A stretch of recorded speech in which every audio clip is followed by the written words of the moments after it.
What up, everybody? And as always, I am Mike. This is James. Today we are reviewing Beyond Reanimator, which was recently released on Blu-ray. This is the Disasterpiece Theater. Roll the intro, James. I have sinned against you, my Lord.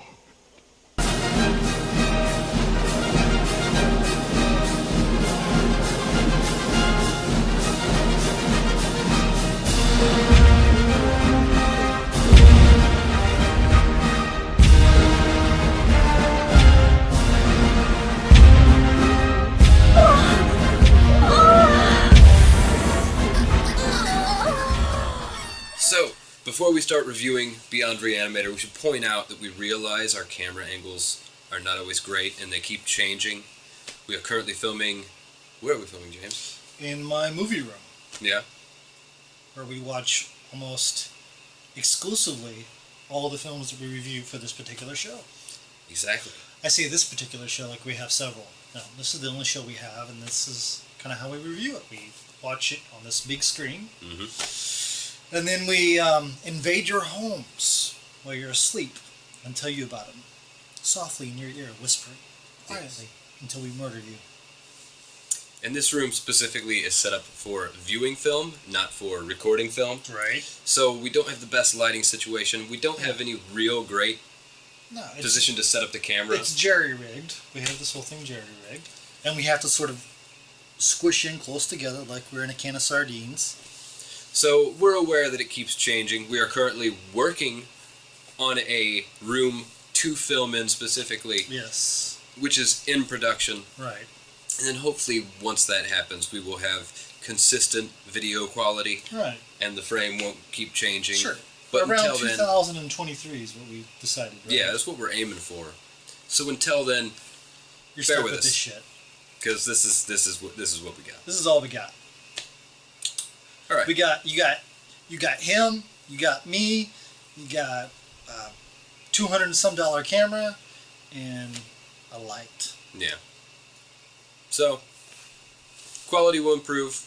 We promise. Just stay with us. Not the quality of the show probably won't improve, but the video quality will improve. Both people that are We're always watching gonna this, suck. just stick with us until we have a permanent. Dude, set. we're getting 60, 70 hits now. Yeah. Yeah, That's true. per episode. It's crazy. Even have one follower, one subscriber. I think it's my mom, but I mean, it's still worth it. yeah. I mean, my mom's not following. My mom isn't subscribed to the channel, and we know she's watched it. Well, I mean, she has taste. That's one reason why she's That's not true. following it. So, Beyond Reanimator. This is the third film The third installment. in the Reanimator series. The most recent by far. It was made in 2003. Actually, you got this for me. I did. And I'm very grateful because this might be my favorite film that we have reviewed on this show so far. You've said this is one you liked, and it's also, I believe, the most recent film to be included in the Vestron Collector Series of Blu-rays. I thought this was a lenticular cover, but it's not. No, it's just all the Vestrons are nice and shiny, which I appreciate. Yeah, why not? Yeah, this movie is batshit crazy. Let's just say that right from the get-go. Which pretty much any film directed by Brian Usna is. We've already had one film that we've watched. Yeah. Society, which is probably the strangest last 5 minutes of any film I've ever seen. Yeah. I don't even know if we've posted that video yet. I don't think we have, We have not, but we'll get around to it. but we'll put it up. Yeah. If I was to critique this film at all in a negative way, which I'm going to just for a split second, I somehow think maybe they had too much money. I know that sounds crazy, but the first one and the second one were so creative because they were super low budget, and this one felt like it had a solid $2 million. It certainly felt like at one point they were trying to be a little over-stylized. Yeah. They were putting a little bit more emphasis than the previous films did on shot framing, things like how the... Yeah. But Jeffrey Combs, if I could say his name properly, Jeffrey Combs, reprises his role as Dr. West. And this time, basically, it's Shawshank Redemption, only with zombies. Essentially, yeah. I was a little thrown at points as to where exactly the plot was going. Oh, I'm confused as fuck. That's how good this movie is. I am so confused. I don't...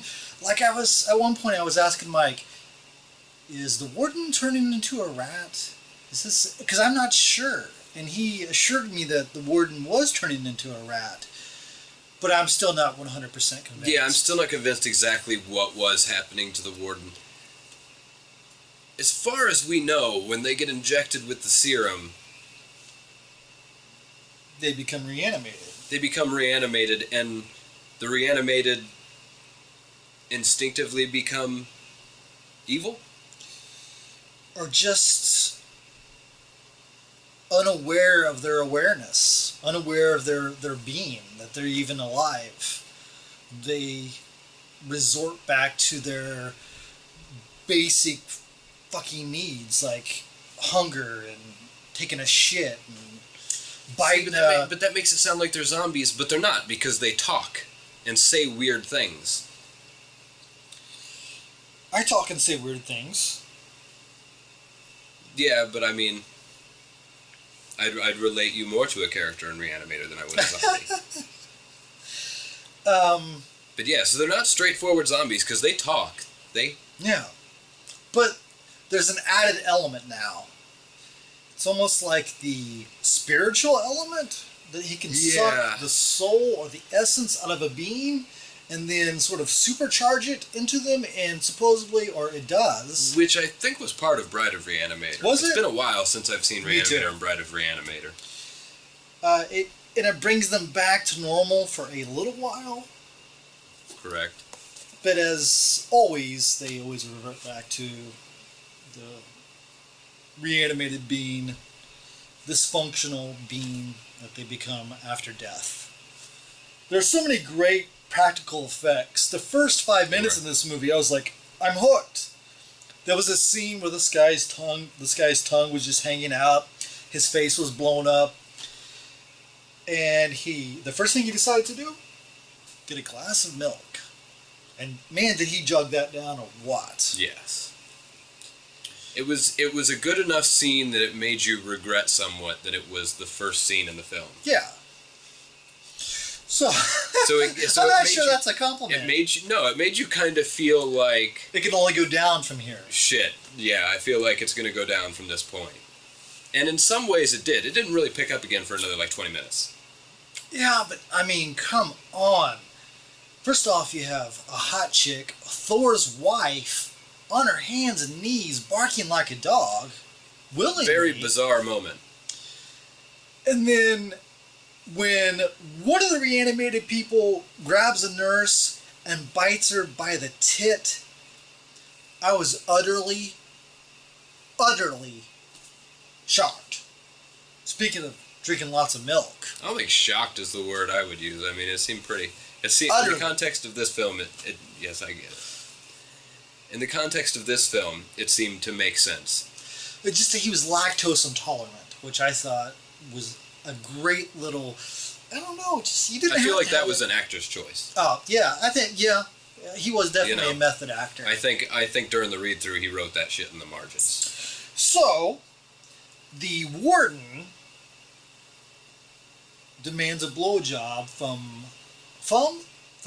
Does he really demand a blowjob? I thought that was something you added. No. The warden, the first time he tries, she refuses. Second time, he demands a blowjob from Thor's wife. And she obliges, because I could just tell she's very astute at giving head. And when she's on her knees, she's like, you know what, fuck this shit. And she bites his dick off, which ends up being rolled around sort of like a log race or a Tootsie Roll or something like that. By a rat, which I thought that he became. So, he didn't become that rat. He's separate from that rat because the rat was still alive. But he has the rat's essence within him, so maybe that's why the rat was so upset about the missing penis, is that they are somehow symbiotic and I think it was one and the same. I think it was a rat, and it was free meat. My penis has a first name. In the same way it's that O-S-C-A. a rat would, go after a Vienna sausage. Why do I feel like that's directed towards my penis size? I do. I really do. Because it was obviously not a Vienna sausage in the movie. The warden, he had some junk. He was packing? He was packing. He was packing, man. At least, who knows how much he really had. There was at least 7 that the rat was rolling.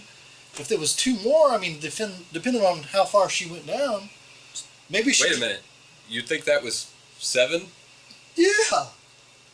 No, a smaller? No. Oh my God. I am in trouble.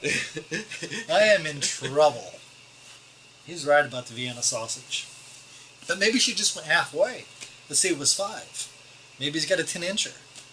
Who knows? This movie is so great.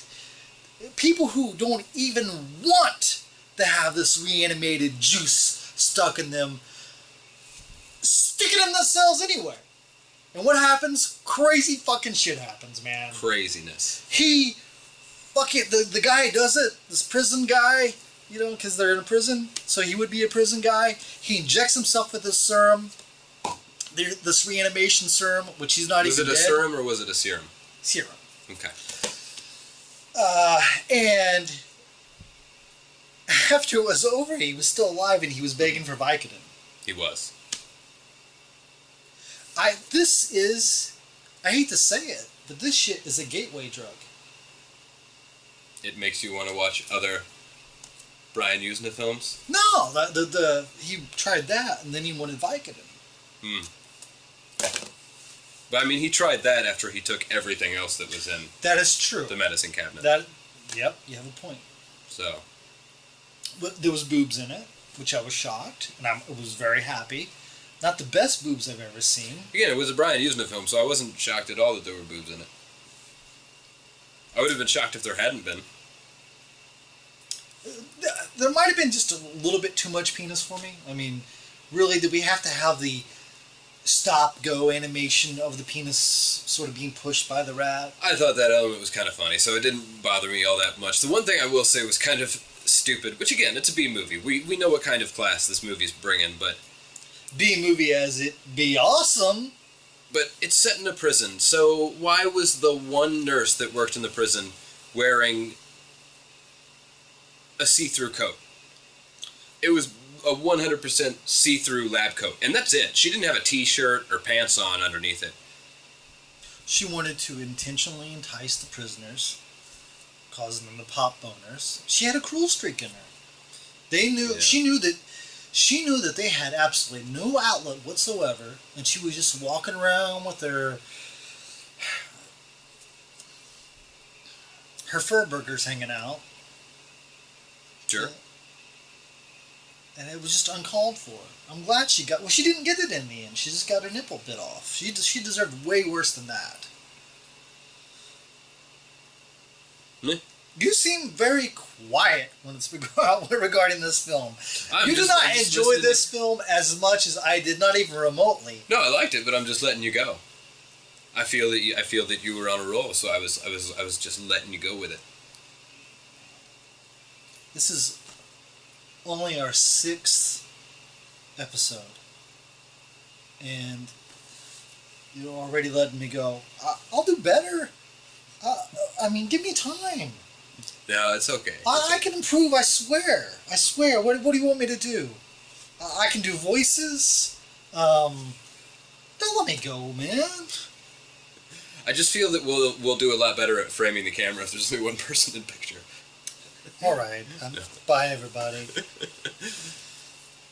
I'm being so, as you can tell, James really liked the movie. I liked it as well. It was, as far as a B-horror movie goes, it has everything you want. It has practical effects. It has cheesy, over-the-top dialogue, campy acting, and really just insane sequences of events that happen purely because like they wanted an insane sequence of events. That's really it. Like the severed torso. Yeah. The reanimated severed torso. He wasn't even reanimated and he was still getting around. That seems awesome. In my excitement, though, Mike, one thing that I forgot to do regarding this film is discuss the plot or any kind of storyline or anything. No, I think we kind of crushed it. Did we? Because I didn't even say Dr. West. He got arrested, and then he got sent to prison. And there was this fat kid in a tent at the very beginning of the movie that saw him get sent to prison. And then he became a doctor and went to this prison. And he admired this guy even though he reanimated somebody that killed his own sister, which he had a definite issue with his sister. He wanted to fuck his sister. Even at the end, he's like, Sarah, Laura, Sarah, Laura. He had definite.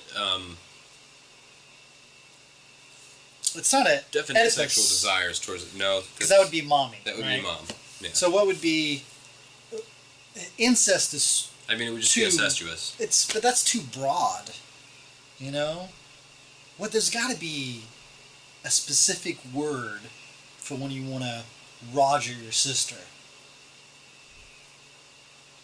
Incest. That's literally the word. When I said Roger, I just thought of Roger Moore for some reason, and now I'll never think of him the same way again. Oh, I didn't think of him in any kind of... You didn't? Positive light in the first place. He was my favorite Bond. But we're getting off on a rant here. So... That's all you have to say about this film. Is it because you're on your phone through a lot of it, looking up stuff and goofing around and stuff? No, I just feel that we've covered everything. I can't believe... you were more blown away by Screwballs 2 than you were this... You honestly like Screwballs 2, Loose Screws, more than you like Bride of the Reanimator. No, not Screwballs 2. But you like Screwballs 1 better. More than this.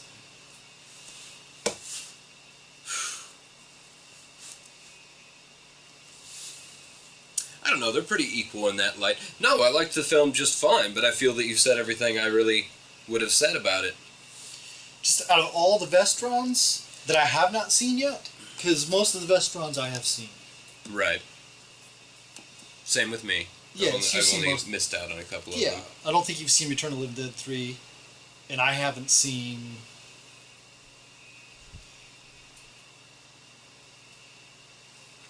It's one that you have. I can't... A couple you have I haven't seen.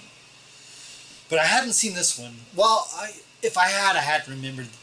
And this was so great. And I just can't believe...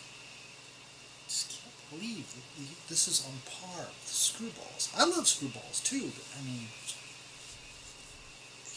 this is so batshit crazy. You got nipples being bitten off, you got Peters rolling around.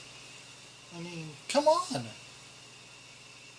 Get me a fucking, some lubrication, a ceiling fan to hang myself with, and we've got a Saturday night.